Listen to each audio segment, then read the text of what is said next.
Do you have some 6x8 pattern paper that you need to use up? Hi, I'm Jess from JessCrafts.com, and I'm here to help you make the most of your crafty supplies and time. So let's get making.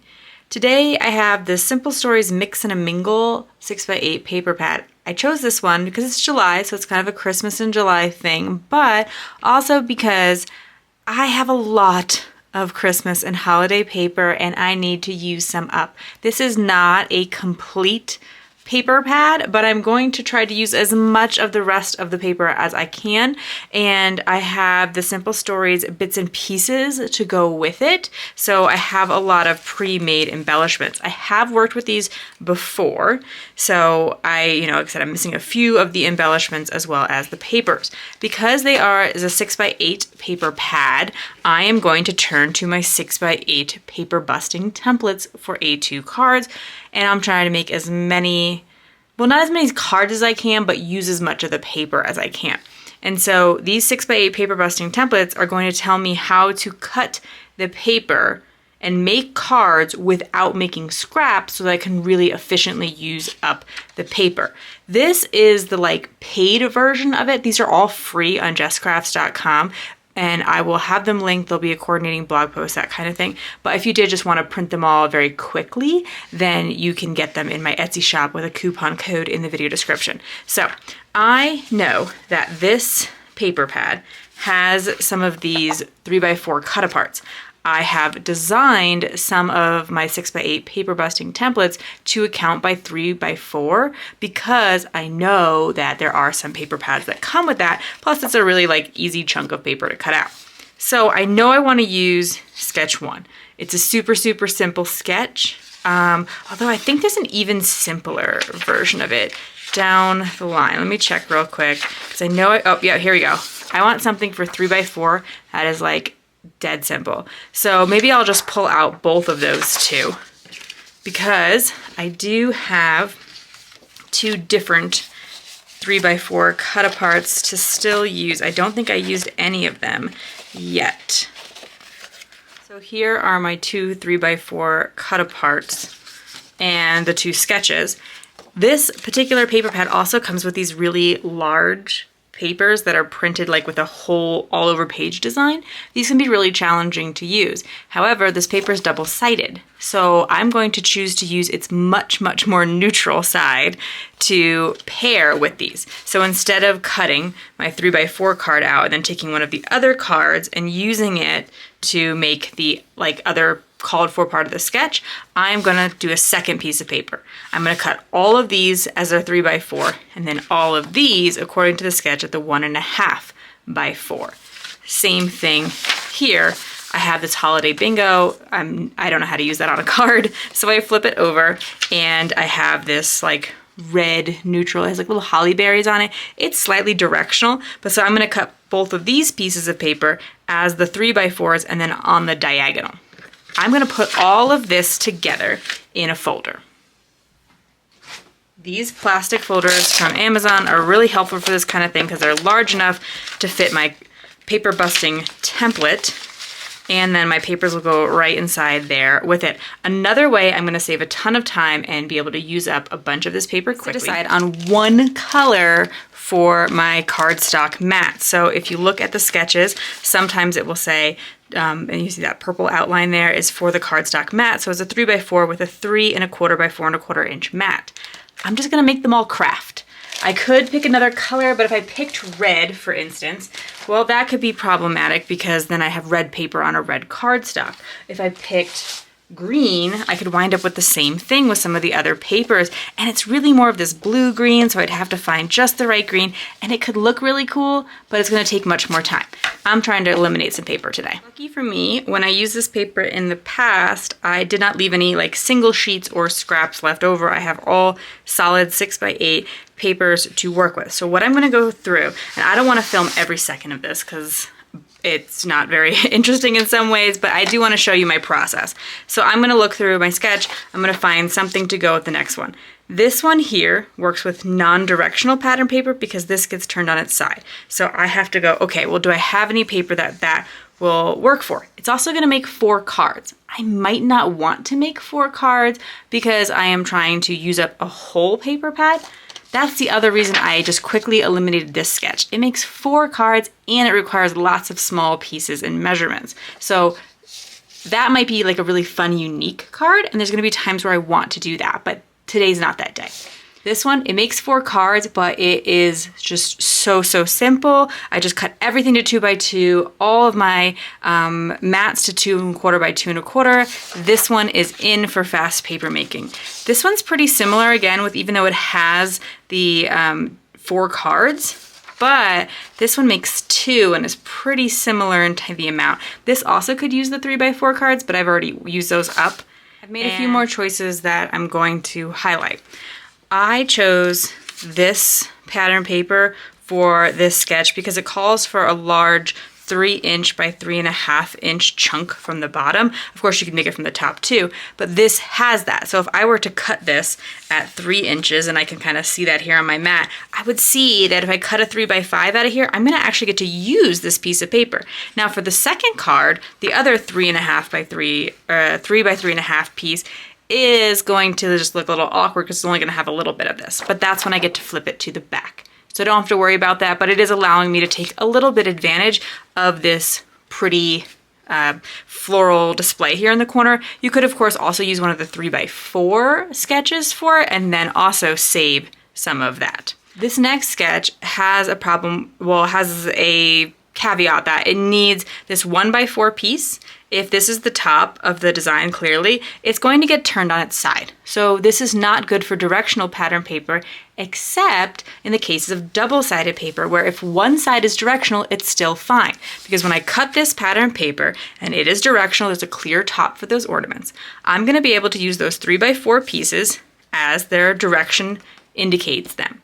But then this 1 by 4 that's gonna need to turn on its side, I looked on the back, and this paper, I think I could get away with using in this horizontal format as well.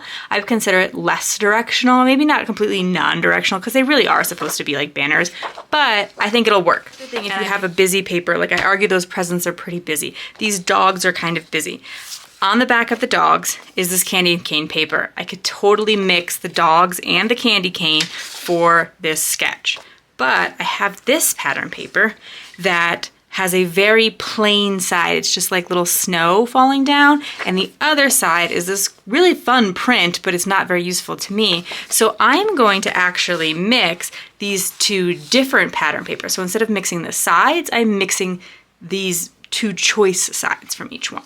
Now I'm gonna walk you through the assembly of one of each card, but on the Jess Crafts coordinating blog post, it will tell you like how many I made of each card, how many pieces of paper I used, etc. So I wouldn't want to show you me making every single card. That would just take too long, but I do want to show you like what I was able to accomplish with a single paper pad. I decided not to do card mats for this design and for several of the designs because some of them just work well without the mats around the pattern paper, and I kind of always consider like how much does the paper contrast with the background. So here, because it's pretty solid paper, it contrasts. If there's a time where the paper is either too busy and needs something to help it sort of rest, I'll put a mat around it, or if it's like a lot of white in the background and I'm using a white card base, like so if the pattern paper matches the card base a lot. Those of you who are familiar with my channel also know I don't really subscribe to the idea that like you have to put a sentiment on a card. But in this case, I think it'll be relatively easy to add one. I just think you need a small sentiment. So I went to my scrapbook.com Wordfetti stamp set just because I know it's gonna have relatively small sentiments, and I'm just gonna choose something incredibly simple like Merry Christmas. I think you could pick some other stuff, like Jingle All the Way could be really fun too. But if I pick Merry Christmas, then when I go to embellish my card, I'm not going to have to be really concerned that it doesn't make sense. Like I wouldn't want to be like, oh, well, I wouldn't like Jingle All the Way with this or that embellishment that I'm going to choose because I have all these pre-printed embellishments. Now, I'm going to stamp the Merry Christmas on the cards that have this snowflake picture or snowflake pattern as the like main focal point. The ones that have the dog, I'm going to leave them sentimentless. And then I'm going to go over and I'm going to look at all the different little die cut elements I have, and I'm going to pick one that will fit on this square and feel like it is substantial enough. So like this pink snowflake feels like it is like a good size for that square, so that's probably going to be one of them.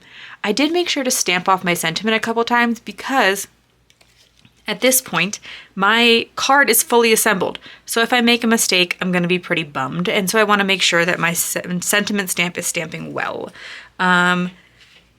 For instance, this like nutcracker is not going to really work very well. It would cover the sentiment. So it's just going to be about size. Here's an example of something that would be like too small to be a focal point. Like I wouldn't just put that on a card, for instance, but I might pair it with something else. I'm going to assemble sketch 7, and this is one of my absolute like go-tos if I need fast cards because it has really simple design. It really not a very few small number of cuts. Next up, I am going to assemble sketch number 7. This is a really simple design. There are not many cuts that you need to make, and they're very simple. You can glue it together easily. You can add the mat in the center, or you can leave it out if the design, like if the cut apart works well for that, and then that makes it even easier. But even if you have to cut those mats for it, it's really quick. It's a fun design. Usually, if you're able to use a cut apart, that means that you do not need a sentiment, because often a cut apart will have a sentiment on it, but this one doesn't. I think it would be totally fine to leave it as is. My Barely Art glue doesn't, in my experience, curl the paper, but I do tend to use it when I need to get into like small nooks and crannies, like the little points of the triangle, and then I tend to use my ATG when I'm just taping larger things, so that's more just a habit. If you don't have a sentiment, what I would suggest, especially if you're making a whole bunch, is, and you want a sentiment, revisit one stamp set. And that's why I picked a stamp set that had a lot of sentiments. They're small, they're all the same category. So these are all like Christmas, December themed things. They are primarily Christmas. I think there's another like a Wordfetti Fa La La La that's even more Christmassy. There's a couple of more perhaps generic things in there. Or is it might be because it's more of like suited towards scrapbooking, but there's like enough sentiments in there that I will find something that I need. And so I could stamp the Noel so that there's a sentiment, but then the rest of them had sentiments or something that could be used like a sentiment. So you don't even have to do anything, and I wouldn't even necessarily do something with the Christmas tree. I just wanted to show you how you could make a really quick decision on that. Like I already had an ink picked out, I already had a stamp set picked out, just grabbing another block and getting it done. Sketch number 1 is similar in that it is very simple. It can use the cut aparts. The cut aparts can have sentiments. So I'm going to even forego the mats on it. Again, as I mentioned, that like it's more about whether the actual paper works well for that. Since these stripes that I'm using are a mostly red pattern, they really pop off. They actually pull out the white in it. That is one of the reasons I wouldn't use this other side, although that's pretty and it would be something you could totally take advantage of. That is on the back. But I like the clean and simple look for the kind of card making that I want to do today. You can of course do this if you don't have the 3x4 cut aparts. You would just, you know, take one of the coordinating embellishments and a stamp set and pair them together. But here's a look at what was made with that, and as you see, that particular set, every single one had a sentiment, so I didn't even have to worry about that. There's always going to be one card missing for my YouTube video because I'll usually make one for Instagram and I have to record that differently. Let's assemble sketch number 9, and this is an instance where it can be used with a 3x4 cut apart. I don't have any more, so I'm moving away from that. Sometimes when I have a large focal point like this, I would choose the less busy side of the paper, which in this case would be the like green tone on tone little branches going on here. But because it was kind of a directional pattern paper, it wasn't that big a deal. You could totally use the other side. I did choose to make this the front and then use the little trees or little tree branches as the background. Of course, you could also, because all of this can be done with single-sided paper, I could just use the same pattern for both the stripes in the background and for the larger focal point. But I'm fine with mixing the patterns. I like that a lot of the time, so that's what I'm going to do here. With these kind of cards where you have to like kind of put some stripes in the background, want them to be equidistant, you kind of have to like make things more precise. I like to, I almost always eyeball it. You could totally measure it out. And then when I have one assembled and I like the way it turned out, kind of if I need to fuss with it or something like that, then I simply take that one and I use it to help guide the rest. So I'm just kind of butting them up against each other. Often I will find that even though everything was allegedly cut to the same measurements, because often cardstock is not exactly 8.5 by 11. If I were to take, like, these long pieces are 4 1/4, so I took an 8.5 by 11 and I only measured it once and cut it in half.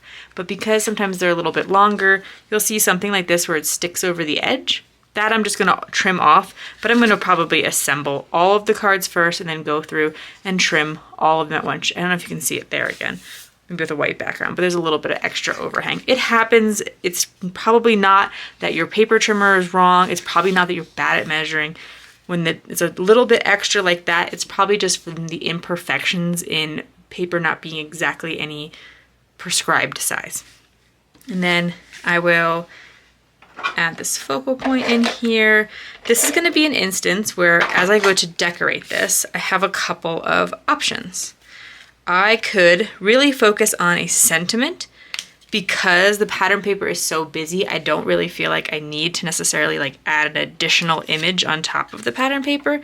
So picking out something like this large joy would be great. I could cut my own sentiments because this particular paper or set of embellishments doesn't have a lot. Pulling in something like this where like there's some white space around it kind of to help it pop out would be great.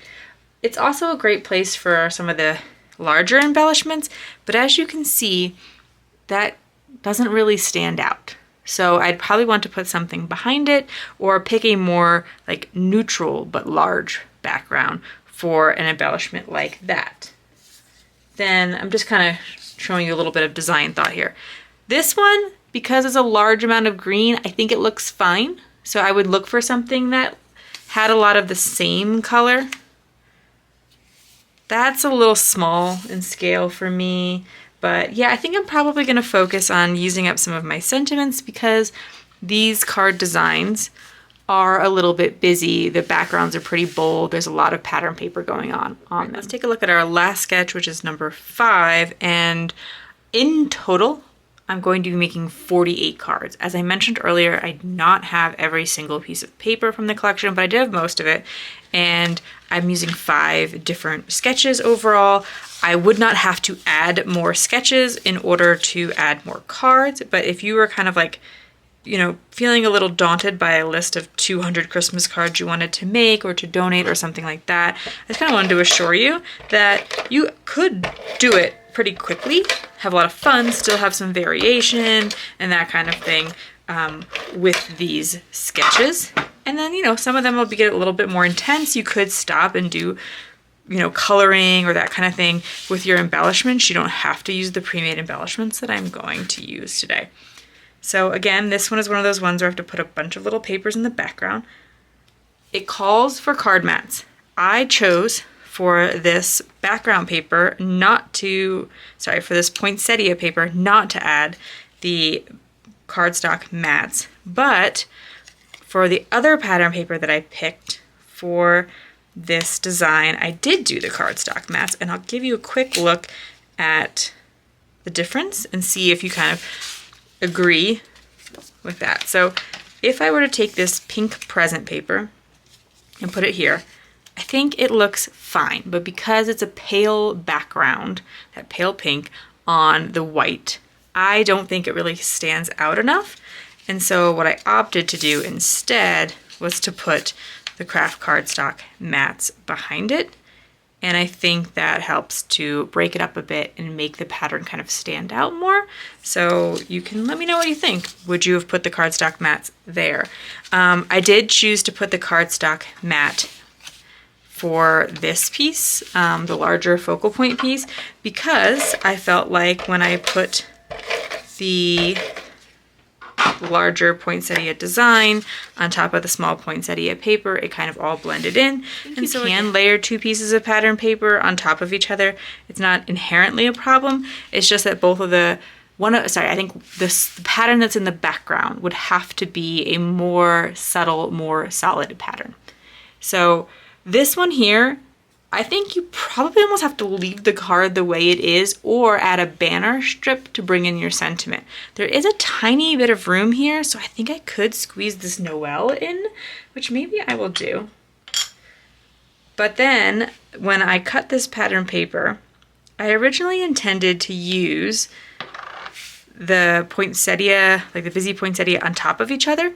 But when I cut it, there was this little bit of overhang, and I thought it wouldn't look good, but I actually really like the way it turned out. So I would probably go with a sentiment die cut to pair with it, or just stamp a sentiment. In this case, I think I'm probably going to stamp a sentiment. I probably would want it stacked instead of in a straight line, maybe so that I could fit it without crossing these lines. I haven't 100% decided yet. But then we're also going to do the present paper. And this, I'm not going to be able to simply stamp a sentiment on. I'm going to need, again, to go back to my collection, busy pattern paper. So I have to find something less busy, like this tree, as we talked about before, being less busy because it has a lot of the same color. So I now have my 48 cards assembled, although there's 5 missing from for Instagram. But I still have all of these die cuts that I haven't used, and now I've used the entire paper pad. And so this always becomes a dilemma for me. I could attempt to make cards with those, but before I get to that, I think I would like to see how many of them I could add to the cards that I've already made so that I don't, like, if I get it down to like maybe 10 of them, I probably am not going to feel like, oh, I really should make an extra card with these, although, you know, maybe I'll give it a shot. But a lot of them are like on the smaller side, so it might be something that I could easily add to one of the existing cards. So I could see like adding some stars around this little arrangement here. There's like a lot of space left over in this particular cut apart. So that adds 3 stars. That takes up 3 of those little die cuts. That's pretty quick. This is quite busy already, but yeah, that's a really fast one. It doesn't add more colors to it. And I could see this other die cut, pretty simple. Maybe pairing them together would make more sense. It's like, why is there just kind of a piece of pie hanging out? Okay, so that. And then this snowflake could look cute, but I kind of feel like when I put a snowflake, if it's not like a focal point, there should be multiple. I have 2 snowflakes, but then I'm adding a new color. Don't love that. Just kind of walking you a little bit through the process, like why I'm making the choices I'm making or not making. This doesn't really add another color, so that could be cute. That could work, especially if there's another like candy jar or something to go with it. That does technically add a bit of green, but I think I still like it. And I'm going to keep going through and seeing if I can add some of these additional embellishments and get through as many of them as possible. So just by going through and trying to add little die cuts here and there where I thought, you know, if I squeeze this little extra thing in, it doesn't really kind of change much the design, but it lets me to use a few more of those die cuts, and I don't have to feel bad about having these die cuts. Like I added it as like a little eye to the joy because the joy didn't have an eye, or this little extra banner to the cut apart. It actually made some of the cut aparts a little bit more custom, which was fun, and it brought me down to just these 6 remaining die cuts, but 4 of them were really large. And so I decided to show you what I would probably do in this situation. So I already have my stamp set picked out. I have a Jingle All the Way, a Merry Christmas, and a Noel already on stamp blocks. I think the Merry Christmas would work with many of these. So I'm going to be able to stamp Merry Christmas somewhere on each of these. And I cut these to 3 1/4 by 4 1/4. They're pieces of Kraft cardstock. I already have my Kraft cardstock out. I know that a 3 1/4 by 4 1/4 doesn't really make a lot of scraps when I cut it out of cardstock. And I know that I can pair it with another 6 by 8 piece of paper that I have. And as if you remember at the beginning, I told you I have plenty of Christmas paper. So what I'm gonna do is I'm gonna take one of these, maybe the pink, maybe the red, because like they kind of coordinate with this collection. A lot of these already have red in these die cuts. And I'm gonna cut them to the 3 by 4 and then cut them on the diagonal and do that same card that we did earlier, but it's like that super, super fast card. And I'm going to be able to just make 4 cards out of these so that I have really got down the, it's just these 2, which, to be honest with you, I'm gonna toss in the trash and not feel bad about because I have been super efficient with my card making during using this paper pad. If you found this video helpful, here's another video where you can find more ideas for enjoying your crafty time and supplies. Let me know you like this video with a share to your crafty community, subscribe and click the bell so you don't miss the next template or tutorial, and check the video description for product links. See you in the next video.